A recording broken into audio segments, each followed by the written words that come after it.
আসসালামু আলাইকুম। একটা কাপড় কতটুকু ভালো হবে সেটা নির্ভর করে ওই কাপড়ের সুতাটা কতটুকু ভালো। একটা বিল্ডিং কতটুকু ভালো হবে সেটা নির্ভর করে ওই বিল্ডিংয়ের ইটগুলো কতটুকু ভালো।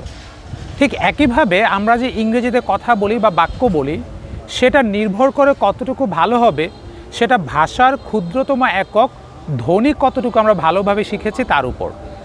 অর্থাৎ আমরা যদি ইংরেজি ভাষার ধ্বনিগুলো ভালোভাবে শিখতে পারি তাহলে আমাদের বাক্যগুলো শব্দগুলো সবই ভালো হবে, উচ্চারণটা ভালো হবে।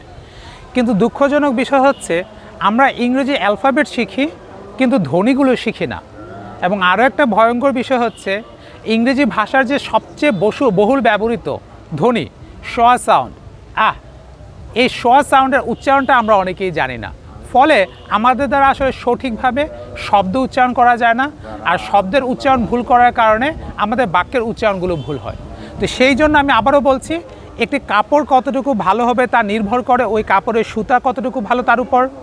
একটি বিল্ডিংয়ের দেয়াল কতটুকু ভালো হবে তার নির্ভর করে ওই দেয়ালের ক্ষুদ্রতম একক ইট কতটুকু ভালো তার উপর। ঠিক একইভাবে আমার ইংরেজি বাক্যগুলো শুনতে কত ভালো শোনাবে সেটা নির্ভর করে আমাদের ওই ফনেটিক্স বা শব্দের ক্ষুদ্রতম একক ধ্বনি কতটুকু ভালোভাবে শিখি তার উপর।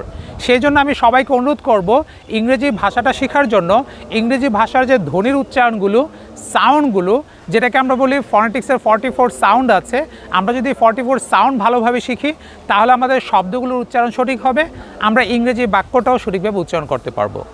ধন্যবাদ সবাইকে।